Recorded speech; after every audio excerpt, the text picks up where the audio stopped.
Hello everybody, welcome to our Lift page.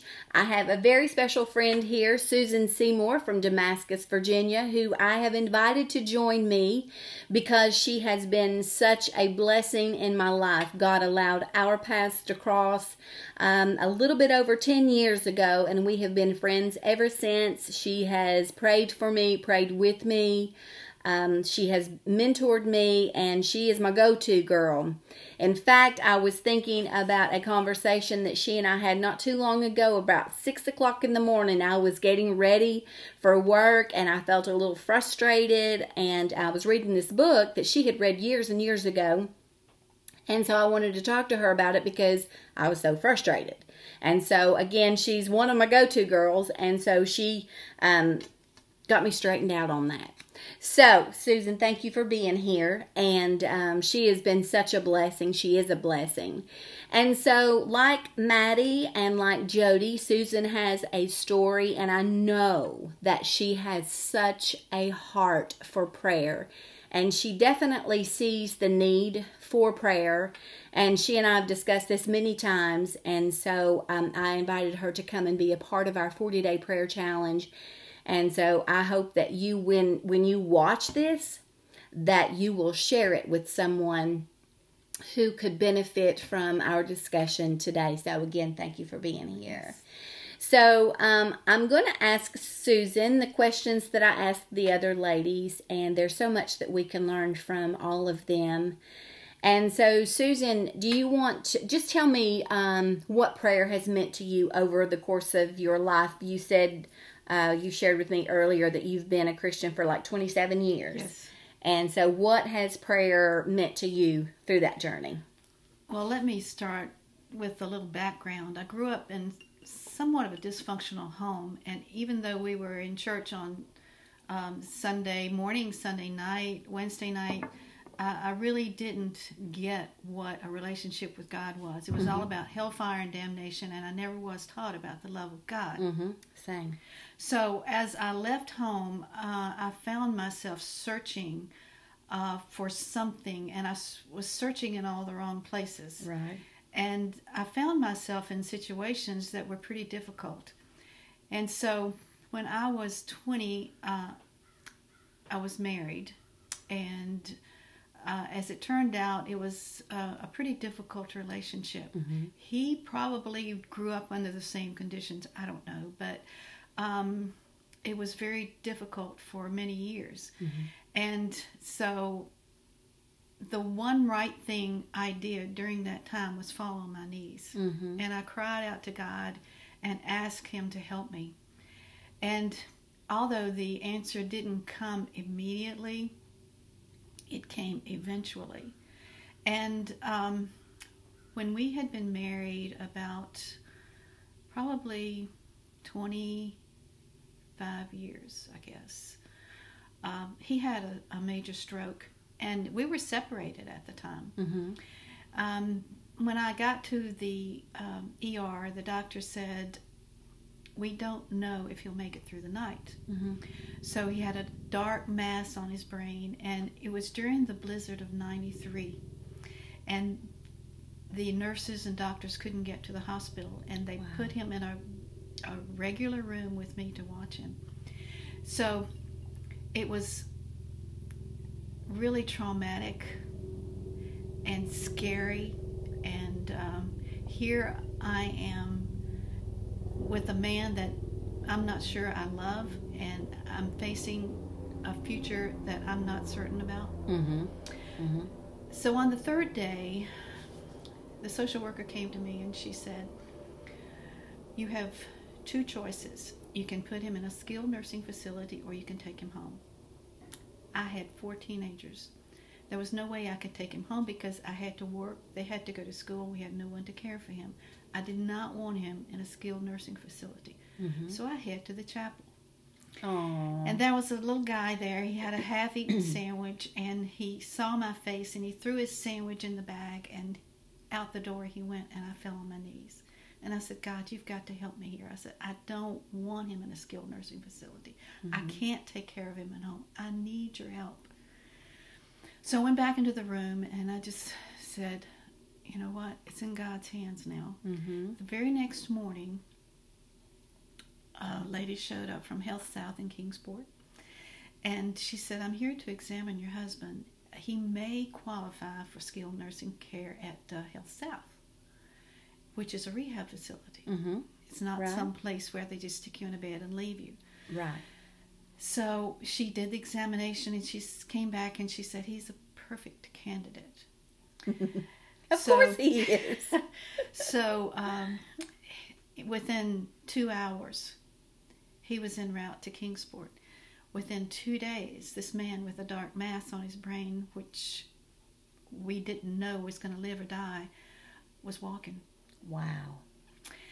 And God answered. He answered in a big way. And after that, he was in rehab for about 6 weeks. And after that, I was still struggling with, do I bring him home? You know, this is a man that, you know, has been out of my life for a while. Do I bring him home? And I knew in my heart that was the right thing to do. Right. So again, I fall on my knees and pray. I can tell you that since then, we've been married 52 years now. Wow. Since then, God has done amazing work. He not only brought our family back together, He has created a beautiful marriage. I love my husband. I mean, he's the dearest man. He's sweet. He's kind. He's always looking out for me. My children have seen what God can do. Wow. What a testimony. And it's just been amazing. So, again, getting back to the dysfunctional person I was Mm-hmm. when I left home, there were a lot of things I didn't like about myself. Mm-hmm. I didn't like the places I was looking for affirmation. Right. But I couldn't seem to break the habit. So, Mm-hmm. fall on my knees. I said, God, you need to change me. I need your help. I don't like who I am. I don't Mm-hmm. like the things that I'm doing. And one day, I was just thinking about that, and I said, I'm not like that anymore. He did it. He answered my prayer. And little by little, as I prayed about each of these things, He took care of it. And He brought me to a place where I'm more like Christ and where I have a self-respect for myself, and it all came about as a result of prayer. Prayer. I worry a little bit. Not worry, but I'm concerned. That's the word. That the generation coming up does not know the importance of prayer. Right. And it was all you had, but it was all you needed. And this is a beautiful testimony of what God did in answering those prayers. Yes. That you prayed. And that just makes you fall deeper in love with Jesus, knowing absolutely. that He is, again, and I said it, I believe, with Maddie, a very present help in the time of need. And He was there. He met you there when you fell on your knees. And there's something about kneeling. Oh, absolutely. That is my favorite position. Yes. You're never taller than when you're on your knees. Right. I love that. I do love too. that. But the thing about this generation is that I think what we would like for them to understand is that you get to know what true love is through prayer. You get that affirmation. You get to know God and the amazing Father that He is, the depth of His love, and just the amazing peace and pleasure and comfort that He brings. I remember I had been asking Him to show me His love. Mm-hmm. And I had a dream one night, and this man approached me. It wasn't my husband. It wasn't anybody I knew. Mm-hmm. And he embraced me, and it was so satisfying, and it was just wonderful. I've never experienced that kind of love before. And, I just leaned into him, and it wasn't sexual by any stretch of the imagination. It was just wonderful. So the next morning, as I was doing my devotions, this little voice spoke to me, and he said, Susan, do you remember that dream? And I said, yeah. He said, that was me. Wow. I'll never forget it. It was the most amazing thing. But I can tell you that the love of God is just so comforting and so sweet and so wonderful. And it really is. I would love for this younger generation to experience that, because in that they can find the answers to their questions and the answers to any self-doubts that they might have about themselves. Yes. And it comes through prayer. As you pray, you get to know God. You can't really appreciate someone if you don't have a conversation with them. Absolutely. And sometimes, you find that you can't trust them, so you walk away. Mm-hmm. But when you're talking to Jesus and he starts answering your prayers and he starts showing you his faithfulness, you're just drawn to him, and you want more. And it just grows and grows and grows. And finally you get to a point where, it's a passion. Yes. You know what? I'm experiencing that because growing up, I too was in a dysfunctional home. Most of us were. But I was raised in church too. And I saw people pray. I really didn't know how to pray. I remember where I was at when I knelt down at a couch and asked the Lord to come into my heart. And at that point, I didn't even realize what all that meant. Mm-hmm. What all I could receive with that. I didn't have that understanding. And a lot of people don't pray because they're afraid they don't know how to pray. And I think we've overcomplicated it. Mm-hmm. Don't you think so? Oh, absolutely. Yeah, and it's not just a matter of bringing your needs before God. It's a matter of basically getting to know him. Yes.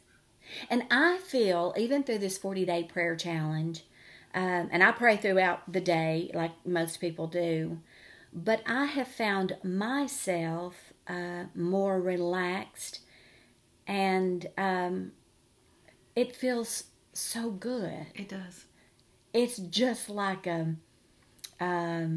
just this release, this sweet release that, okay, you know what I'm thinking. I'm just going to talk to you about it. Right.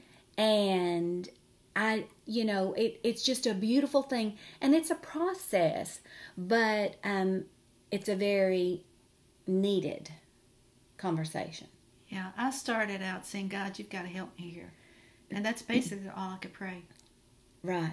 You've got to help me here. And he would always answer those prayers. But in time, it got to be more of a time of worship and a time that I really look forward to because I was with somebody I loved. Right. And it's not that dread, what am I going to say? Am I going to say the same things again? He already knows because I've already asked. But it's still that conversation. I mean, I tell Rick, I love you, I don't even know how many times a day, and vice versa. But I just think that it's so important to make that time. And so, if you've listened to any of the prior videos, that my 2020 goal is to kneel every day in prayer.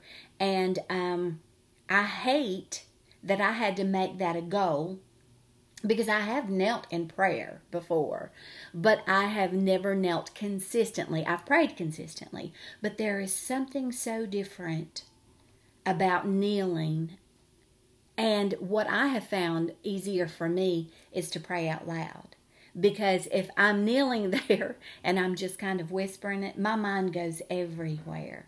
So that's just me personally. So this is something I've asked the other ladies. Do you feel like most Christians believe that prayer is important, or that it even works in today's society? That's a tough question. It is. I know that in our churches we're not praying enough. Right. And we're not seeking God's will as we should. I think everyone needs to be on their knees before God. And especially now with the society as it is, and with politics as we see it, we need to be praying. God will answer. God, yes. I mean, we serve a big God, and we tend to put him in a box, and we think of him as doing what we're capable of doing when he can do so much more. Right. So, yes, we need to be praying more and more. There's a desperate need for prayer. I agree.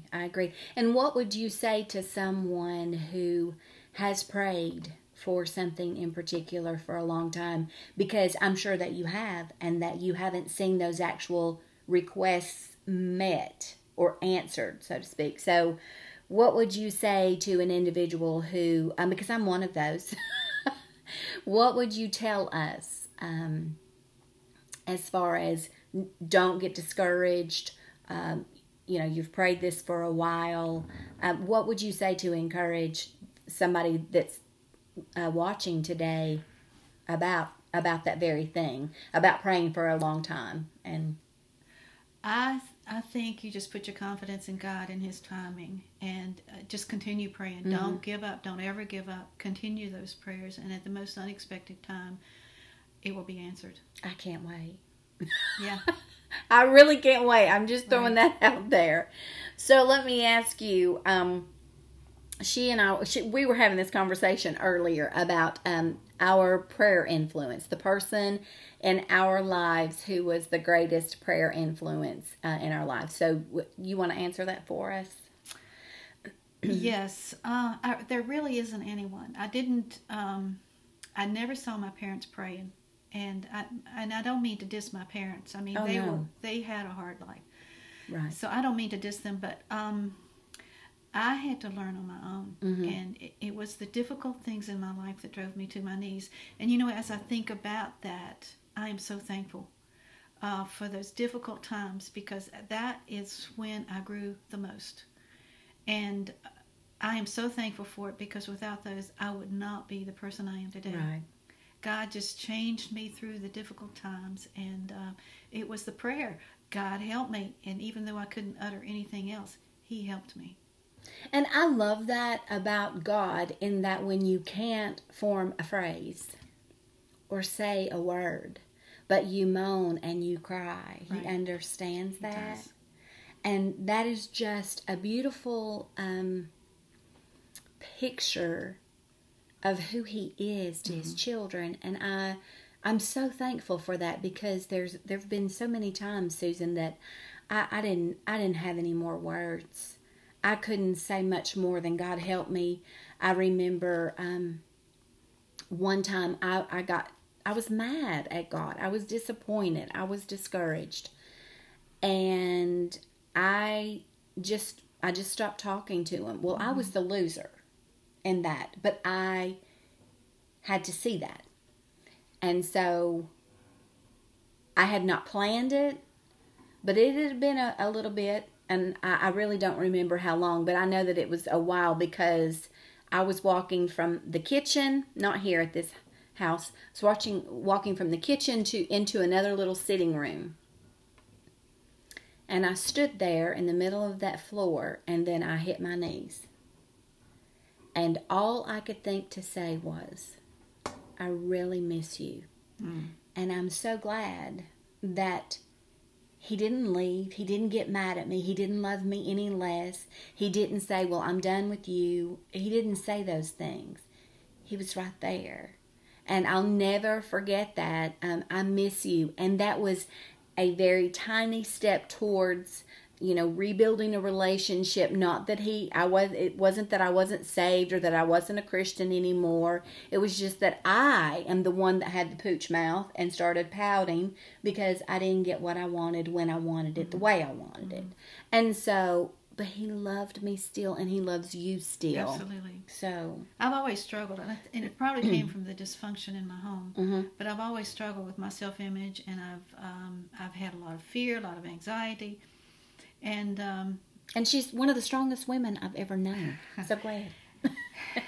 So I started praying about that. I said, God, please take away this fear. Please take away this anxiety. Mm-hmm. Help me to trust you. Help me to trust that you're going to answer my fears and all these requests that I bring to you. All these situations that come up that just send me for a loop, and I lose sleep over.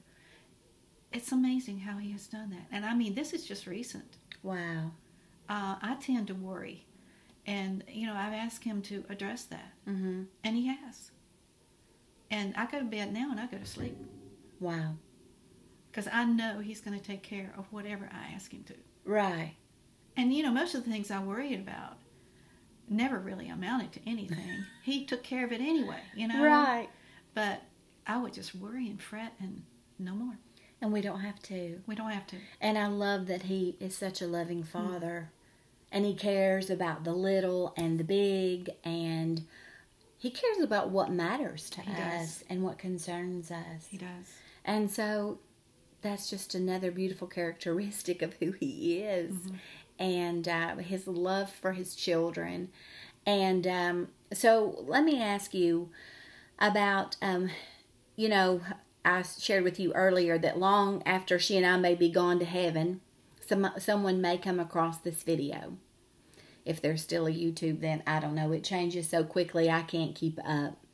But if God allows someone to come across this video and they haven't been brought up to know how to pray, they have been brought up in a dysfunctional family, they haven't had great examples, and most people haven't. Mm-hmm. And that's not to say anything ugly or derogatory about parents, because they have their own struggles. Right, exactly. Mine had their own struggles.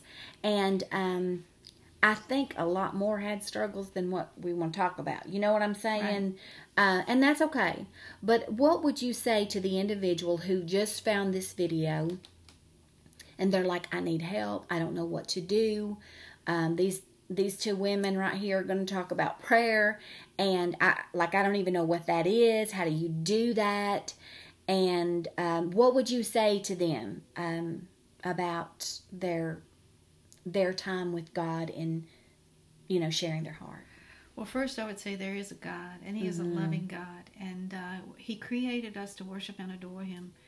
And when we read the Bible and when we pray, He takes over, and He starts a work in us that creates an image that is beautiful. He takes broken pieces and makes something beautiful out of it. The masterpieces He creates are amazing.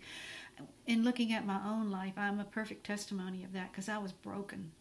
And there were times in my life when I didn't know what I was going to do the next minute.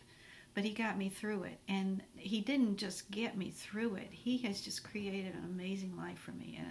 And I would just encourage you, read your Bible, pray, find someone to come alongside you who is a strong Christian who can help you. But pray. That's the bottom line, pray. And I think there's a misconception in that people think, oh, they say they're a Christian and they're perfect. Well, my life's not perfect. I haven't been perfect. I've messed up, and we all have in some way. But God, they are the perfect candidate to come before God, because look who God chose. Look at Peter. Look at all the guys in Jesus' life that were outsiders, outcasts, and look what He did through them. The New Testament just portrays over 2,000 years, what these guys have done. I mean, it's just been amazing, and He can do amazing things in our lives as well, no matter what our background is. Exactly. And we don't have to come from the finest. Right. And the all put together. Right. Look at Paul. Yeah. God didn't choose the finest. No, He doesn't. He can use us all. Yes, there is a chance here.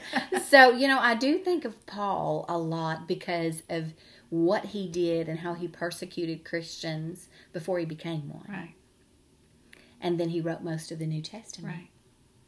And he served God wholeheartedly after that. Right. And so he had this horrible past. Right. But God used him tremendously. Right. And so, we just finished a study where we actually looked really deep into Jonah, and Jonah being a prophet. He was disobedient. Mm-hmm. And so I'm not glad, but in a way I am, because that gives those of us who sometimes struggle with being obedient. Right. And that was Rahab. Rahab was a prostitute. Yes. She didn't have a clue who Right. God was. And now she's listed in the genealogy of Jesus. Yes, it's amazing. So he has no respect for persons, Right. and so he can use us all, but we can bring our brokenness to him. Right. And he will use that, and if we allow him to, and he wants to heal where the enemy wants to steal. Right. He gets the glory when he sees a broken life transformed into a Christ-like image. Yeah. And that is so cool. He is so cool. And so he is so awesome, and I hope that you know him as Lord, and that you put your faith and trust in him, because we know how trustworthy that he is and how faithful that he is, and he loves you no matter what. And so just talk to him. Susan and I have been talking, and it's that simple, just to kneel before him and just say, I don't really know what I'm doing. I really don't know what to say other than I know that I need you in my life, and I want to invite you into my heart and to be Lord over my life and take my life and use it for your glory. Right. It's just that simple. It is. And so we don't have to overcomplicate it, but thank you for being here. Is there something else you want to say? I just want to say, don't get discouraged if you start this journey and you mess up. Yes. God is right there to pick you up and get you Amen. going again. I mean, I have struggled. I have stumbled so many times. Me Still too. do. Thank goodness. My sins are covered Yes. by the blood of Jesus, and I don't have to worry about that. No. Isn't that awesome? It's awesome. I'm so glad I know him. Oh, and I hope that you do too. Thank you for being here. Listen, don't forget when you watch this, share it with someone who will be encouraged, and make time today to pray and talk to our Father, because he's listening. So I hope that you are blessed and encouraged, and we will see you next time.